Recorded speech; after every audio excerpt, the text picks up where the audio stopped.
that there were over 500 and something active language, and then another article I read there are over 250. But the official language that's being introduced is English. They start introducing English in nursery school. The clothing, as you can see, I have on a dress that represents their clothing, and an outfit like this is normally worn when during parties or special events. But typically the women and the girls wear wraparound skirts, and they always, tie their hair down. Regarding religion, the Christianity, there's about 45% Christians, 45% Muslim, and then traditional religion, about 10%. And the traditional religion is either the gods or the goddess. Okay, I'm going to be doing a presentation on Portugal. And the reason that I'm presenting on Portugal is because in May of 2005, I began to work on my family's tree. And one of my questions that I had, this is a picture of my immediate family. This is my mother sitting here, and then these are her siblings, and this is her mother and father. And as you can see, there's a variety of ranges of skin tones. And so my first question was, why are some of us so light-skinned?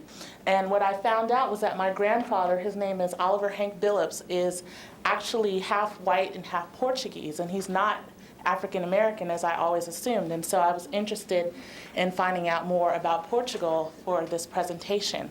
Portugal and the African slave trade. As Michelle mentioned in her Nigeria presentation, Portugal was the first European country to begin exporting black Africans as slaves. They began it in the early 1400s. The first slaves came out of a region of West Africa near Gambia and Senegal. Initially, the Portuguese obtained slaves by purchasing them from Islamic slave traders. But in 1441, they reached the Senegal River in West Africa and were able to get slaves by kidnapping them directly from the land and shipping them back to Europe as cargo.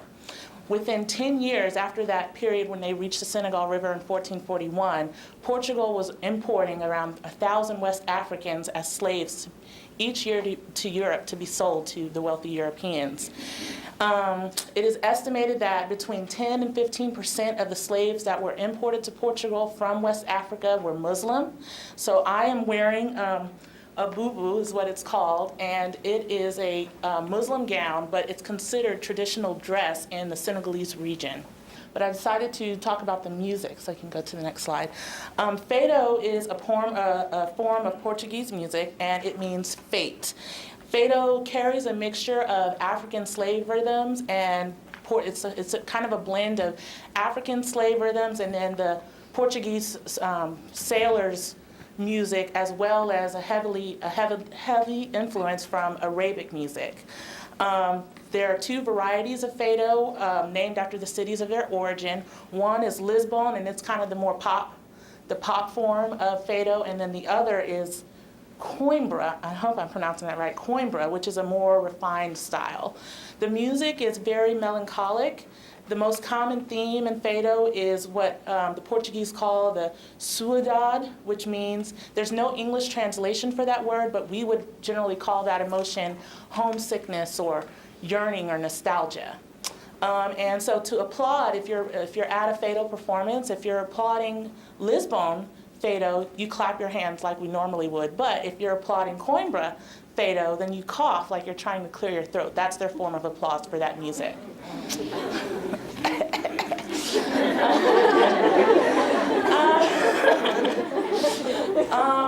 This is in this slide, this is a portrait of Pedro Álvares Cabral, who was a Portuguese explorer who discovered Brazil at the top of the 16th century. At that time in Portugal, there was already a thriving slave force and trade operating at that time, with about 32,000 slaves from West Africa populating Portugal. But however, this number began to decline as there was an increasing demand for slave labor down in Brazil to work on their sugar and their coffee plantations. And so Angel is going to be giving you a presentation on Brazil. Thank you. Okay, and I selected Brazil not because my heritage is from Brazil. Primarily, I chose it because the relationship of slaves in Brazil was much different than that in the U.S., in stark contrast.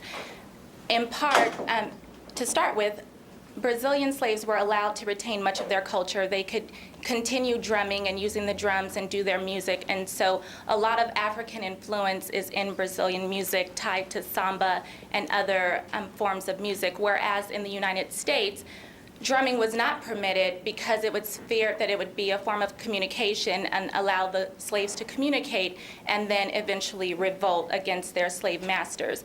But just a brief history about Brazil and the slaves that were brought there. Most of the slaves came again from the Niger coast, and they were concentrated largely in the northeast portion of Brazil. They worked the sugar plantations, as Keisha Lynn shared with you, and they also brought with them the Yoruban religion from Nigeria. And what happened is that they ended up blending the religions. And so one of the religions in Yoruba, or the Yoruban religion, is a spiritist religion. And it's also been known as candomblé. And so when they came to Brazil, the Portuguese were to indoctrinate them into Catholicism, but there was a strong resistance inwardly to be converted. And so what they did was assign their deities to the Catholic saints. So they would take one of the African deities and assign it to Jesus, for instance. And so they would go to the Catholic churches and worship, but all the while praying to their deities. And what I thought was very important was that they were able to retain their religion and without much penalty. While they weren't able to practice it openly, they were able to do it on their rest days and do their drumming and the religion during that time. And a lot of the research that I found on this topic sort of made candomblé into a witchcraft or a devil religion. And I just want to point out that one of our main focuses here is on the value of diversity. And so while I might not necessarily agree with the religion, it is a very, it's very important that they were able to retain their roots. Moving on, I just also want to say, in reference to the African slaves that were brought, as Marianne shared, during the Arab slave trade, once slaves were converted to the religion of their oppressors, they were not able to be enslaved. And so that's largely the reason why the Portuguese went back to Africa to obtain more slaves, because the native Tupi people were actually doing being regularly converted. And so they diminished the available pool of slaves because they couldn't enslave a believer. And so that's why a lot of them were brought in. And just a word on Afro-Brazilian life. In the state of Bahia, white is traditionally worn on Friday, and hence the white, and it's to honor one of the deities and also in respect to Jesus Christ. And then I know that we're all familiar with Carnival, and one of the reasons that I selected the picture and juxtaposed the Carnival picture to the one in the bottom right corner is because those are the workers that are working behind the scenes in Carnival. In Brazilian life, there's a very stark contrast between the wealthy and the poor. And so while we go as tourists to experience, the glamour and the beautiful people, behind the scene, there are poor workers who are struggling and making that all possible for us. And so I think that it's very important that we are mindful that when we go into other cultures, that while we might be going for enjoyment and to celebrate, that there is another side of culture, and to be sensitive of the people there who make it happen. And then additionally, I just wanted to say that to point out some of the food that Afro-Brazilians or the Africans brought to Brazil. They introduced cooking in palm oil and frying food, and then also bringing dried meats such as shrimp and fish to the culture. And one more thing is just that I was very interested in the United States. It's the one drop rule, that if you have one drop of black blood, then you're black. Whereas in Brazil, since there was so much intermarrying or mixing of the cultures, there's a large color caste system. And so there's over 100 different names to describe African Brazilians over there. And so there's a self-identification. So the way I perceive myself might not be the same way my sister sees herself. And so I thought that was very important, because you're not just black, you're another type. And you can be Negro, you can be colored, you can be Moreno. And so that will also place you on a different level on the social scale. And that is very important, because color has been critical to Africans throughout the whole diaspora. I chose the Caribbean because I've always been really fascinated with Caribbean culture, the quantity of islands they have there, and the way there's so many differences between the islands and all the cultures that are there. Just to start off with culture, the Caribbean lifestyle is a product of its tropical settings, hence my flowery dress. The music, architecture, attitudes, and custom all have in some way been shaped by the physical landscape and climate. The cultures of the Caribbean countries are a blend of colonial mainstays and pervasive influence by major ethnic groups such as West Indians and Africans. There's about 29 languages that are used in the Caribbean. A lot of them are based off of either Spanish or Creole languages. I did a little bit more research into Creole languages, and they're about 200 years old, and they came about during the first slavery era in the Caribbean. Basically, it's a mix of African syntax and European words that was evolved because of the necessity for slaves to communicate with their plantation owners. A little bit about sports. Many of the sports are very much the same as they are here. They focus a little bit more on rugby, cricket, and football, which is soccer there. And they also have a big athletics competition every year, which is called the Central American and Caribbean Games. The last one was in 2006 between July 25th and July 29th, and it was dominated by the Cubans. A little bit about the cuisine. It's really a huge fusion between so many different cultures: Spanish, French, African, Amerindian, and Indian. And a typical dish in the Caribbean is jerk, which is basically a seasoned meat, or it's usually chicken. And it has a unique spicy flavor, and it's very similar to the Creole foods that are eaten in Louisiana, but it's still very distinct. Curried goat and chicken are also eaten throughout the Anglophone Caribbean islands, penetrating further into the Caribbean than had the Indians who introduced them to the region over 150 years ago. Education. It was really hard to find a good overview of education in the Caribbean because every island is so very different. I did find that a lot of the islands do offer free education to their inhabitants, and many of the islands also have colleges and universities. Cuba has the highest education rates and literacy in the Caribbean, and their education is also free, as well as the Dominican Republic. There are other areas, though, such as Haiti, where their education system is a little unstable, mostly related to the violence that has been there, and a lot of their education is affected by that. Other areas, such as Puerto Rico, they have free education there. They also have higher levels of education, such as universities as well. Music and dance is, everyone knows, reggae music and all the different types of music that the Caribbean offers, but a lot of their music has been under a lot of different influences, different cultures as well, such as African music beats and Indian traditions and different traditions all put together. Music has been central to the Caribbean culture since the days of slavery, when it was a mode of mental survival and a form of recreation. It is characterized by natural, easy rhythm and multiple ethnic influences. The demographics. I was looking at the percentages of blacks on each of the islands. It really varies depending on the island. In Cuba, there's 11% blacks. In Haiti, there's 95%. In the Dominican Republic, there's 11% black and then 73% mixed ancestry. They couldn't really divide the groups. In Jamaica, it's 91% black. In Trinidad, it's 39.5%. In the Bahamas, it's 85%. Those are just the largest islands. I didn't go into a lot of the smaller islands because we'll be here for a long time. So just to talk about the South America and the Caribbean a little bit more, bringing us to the present, many of the revolts that occurred in South America and the Caribbean created many of the communities that exist today. And they were led by a variety of different leaders and, abolitionists in that area. And a lot of those customs that were created during that time create a lot of the cultural identity that they have today. Similar to the situation in the Caribbean, the United States had revolts as well, led by abolitionists such as Frederick Douglass and other individuals. And many literary productions were used to also fight slavery. Before I get started, I'd like to talk about the notion of call and response, because I think it's a good time to break up the monotony just a little bit. In the African American culture and the African culture, call and response is part of the tradition. So one of the things that came out of our coaching workshop today was the notion that we should learn how to greet other cultures. So my husband is from West Africa, speaks Yoruba, and I like to share just sort of 3 greetings with you.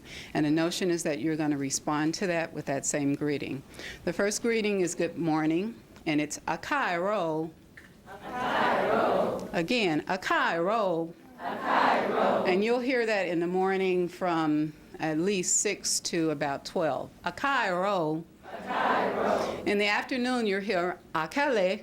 Akele. That's good afternoon. And in the evening, you'll hear akason. Akason. Again, akason. Akason. Okay, now I got that out. I'd like to share some key demographics.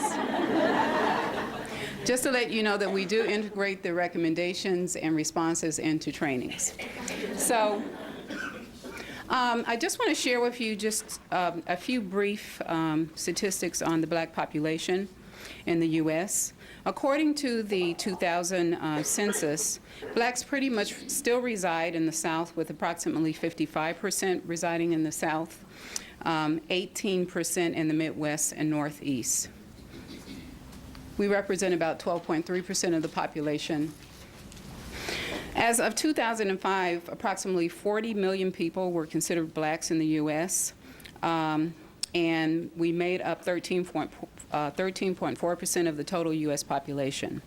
This figure represents an increase of 500,000 residents from the earlier year. Approximately 62 million was the projected single-race black population in the U.S. as of July 1st, 2050. And on this date, according to the projection, blacks will constitute about 15% of the nation's total population.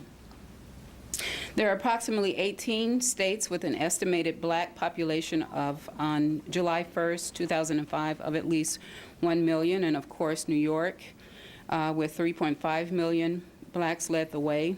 17 other states on the list were Alabama, California, Florida, Georgia, Illinois, Louisiana, and the list continues. The number of blacks, I thought this was kind of interesting. Cook County, Illinois, in the Chicago area, 1.4 million blacks reside in Cook County. In 2005, it leads all the nation's counties in the number of people of this racial category. Los Angeles also topped at the 1 million mark. Approximately 31% is the proportion of the black population currently under 18 as of July 1st, 2005. And then at the other end of the spectrum, about 8% of the black population was 65 or older. So in terms of families and children, about 44% nationally was the percentage of black families containing a married couple. And the statistic was left off here, but the rate of percentages of black households who lived in owner-occupied homes, 56% in Mississippi. I'll get that statistic for you. Jobs, 26% of blacks aged 16 and older who worked in management, professional, and other related occupations. There are about 44,000 black physicians and surgeons, about 80,000 post-secondary teachers, 45,000 lawyers, and about 50,000 chief execs. In terms of the number serving our nation, about 2.4 million of the military are black, and as of 2005, and blacks represent the largest minority group. In terms of education, among blacks 25 and older, about 80% was a proportion that had at least a high school diploma in 2005. And other states such as Colorado has one of the highest percentages, 90%. So the percentages of blacks aged 25 and older who had a bachelor's degree in 2005, 17%. And in many states, the rate was higher. 26% of blacks in Colorado, I don't know what they're doing in Colorado, but had the highest level of education. Among blacks aged 25 and older, 1.1 million was the number who had an advanced degree in '05, which included a master's degree, PhD, MD, or JD. 10 years earlier, in 1995, there was only 677,000. Approximately 2.3 million is the number of black students in the fall of 2004. This was an increase of roughly about 1 million from 15 years earlier. 88.6 billion was the amount of revenues for black-owned businesses in '02, up from 24% from 1997. So the number of black-owned businesses total about 1.2 million in '02, up by 45% in 1997. Black-owned firms accounted for 5% of all non-farm businesses in the U.S. 130,000 was the total number of black-owned firms in New York in '02, which led all states. New York City alone had about 100,000 firms, which led all cities. Approximately 11,000 was the number of black-owned firms. Let's see, that seems like a repeat. 969, the number of black-owned firms with 100 or more employees in '02. Firms of this size accounted for 24% of the total revenue of black-owned employer firms in '02, over $16 billion. In terms of income, poverty, and health insurance, about $30,000 was the annual median income of black households in '05. In constant dollars, this was up about $25,000 in 1985. Approximately $34,000 was the total 2005 median earnings of black men 15 years old and over who worked full-time year-round. This compares to the median earnings of about $30,000 for corresponding black women. 25% was the poverty rate in '05, and the rate was down from 31.3% in 1985, but would like to add that the poverty rate has increased overall for all populations as of '06. 19.6% was the percentage of blacks who reported no other race lacking health insurance in '05. The rate was unchanged from 2004. And then in terms of pertinent Los Angeles County data, in terms of ethnicity, 31.3% white, approximately 10% black, 0.6 Alaskan Native American, 12% Asian, 0.4% Pacific Islander, 45% Hispanic Latino, and other 1.2%. And finally, LA Up demographics. In terms of total ethnicity reported, 88.4%, 0.2 Alaskan Native American, American Indian, Asian 4.6%, Armenian 0.2, Black American 12%, European 0.1, 57% Hispanic Latino, Middle Eastern 0.3, Pacific Islanders 1.8, Southeast Asian 0.4, and white 7.8, multiracial 4.3. The next part of this presentation is our stories. What we will be having, actually 5 members of our staff will be presenting their personal stories or their family stories. Just to give you an overview, Shelley is going to be talking about Sankofa, and she'll let you know a little bit more in detail what Sankofa is. Letitia will be talking about transition and telling you a story, her family story about transitioning. Eva and Jametta, their presentation will be talking about separate but equal, having lived in that time. And Dean, his presentation is going to be focusing on the shades of black. But hopefully this will help bring some of this home and make it seem really real, because there's just a lot of information coming to you. So if you look at this slide, you can see at the bottom there is a shape that, and if you think about it, you see it in a lot of, now that you see it here, you're going to start noticing it in a lot of places, especially wrought iron furniture. Sometimes it's turned the other way, and sometimes it's upside down as it is. But as you can see here, the definition of Sankofa, literally translated, it means it is not taboo to go back and fetch what you forgot. Sankofa is used today across the Pan-African world to promote the idea that African people must go back to our roots in order to move forward. And so for me, this project, I keep moving off the mic, this project for my family was actually something really special, because for many years my father had always told us the story of the Rochers, but as now he's 73, It's like, you need to write that down, and, little things would change in the story, and so I really wanted to get the information. Also from my 7-year-old niece, who lives in Atlanta, who was presenting on the family, she was able to use this information as well. And she's doing her presentation today too, so. There's me and my dad in 1967, and I am the last Rocher, literally, in the family tree that you're about to see. It starts with, gosh, I don't know how many greats back it is, but Noel, Denise, Noel Rocher, was the last one we had on record, and his date of birth, or date of death, year of death was 1668. So from him, there was Francois Rocher, Pierre Rocher, who was married to Fulcrande, for those of you who were at the presentation when I told you that was one of our family names. Then there was another Pierre, Frederick, another Francois, and then Frederick, my great-grandfather. And then Carnot, who's my grandfather, Carlos, who's my father, my sister Nicole, and then myself. My father didn't have any boys, so I'm the youngest child, so I'm the last Rocher. And this is my father's words. While serving in the French Navy in 1880, my grandfather, Frederick Rocher, rebelled against the French Navy's bombing of Tunisia. The fact that his father and grandfather held command positions in the French Navy precluded his imprisonment after being found guilty of disobeying orders by a military court. After his expulsion from the Navy, he went to Paris, where he piloted a boat on this Cyan, I believe it's pronounced, Baton Mouche. For those of you who speak French here, you may understand some of this. In 1885, he went to Senegal, which, back to what we were just speaking about, so my origins are Southwest Africa. He went there to help build the French railroad from Dakar to St. Louis. He became embroiled in an argument with an engineer over how the railroad should be built. As a result, he drove a rail car as far as he could and disappeared into the African interior. His disappearance was so complete that the family thought he was dead and mourned him from France.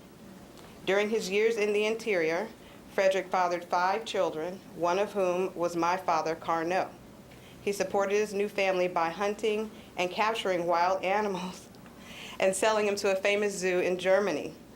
After 10 years, Frederick became ill with malaria and returned to France. His children followed, but my grandmother was either unwilling or unable to go with him. Frederick settled in the south of France, bought a farm, and built it into a successful operation until his death. All of his children, Therese, Victoria, Carlos, and Maria, remained in France after his death, with the exception of my father, Carnot. This is my grandfather. My father, Carnot Rocher, arrived in New York City on a ship in 1928 and stayed. Now, what's interesting about that, when I say how the story changed, when we were children, and I don't know how many of you remember when the whole thing was going on about Ellis Island and rebuilding it and send money, and oh, my grandfather, he was still living, oh, we're going to send money as a family and so on. Well, we found out later that he didn't come through Ellis Island, that he basically, this is what happened. He came in, he was in the military, and he came into New York, and some of his friends and himself decided that they weren't going back. So they went AWOL, basically, and stayed in New York. That's the real story. Although he was educated in France by the Franciscan brothers as an accountant, and I was horrible in math, so that's funny, he was unable to find work in that field in New York. Since he spoke French and Wolof, he secured a job at the Ritz-Carlton and trained to become a cook there. He met and married my mother, Tamar Elliott, and fathered 2 children, your Aunt Maria and me. When the war erupted in Europe in 1939, my father was conscripted into the French army. He returned to France that same year and served in the army until World War II ended in 1945. After such a long period, he had to prove that he had family in the U.S. Plus, he was there illegally the first time. So it took a while, but he was able to return to New York and had to register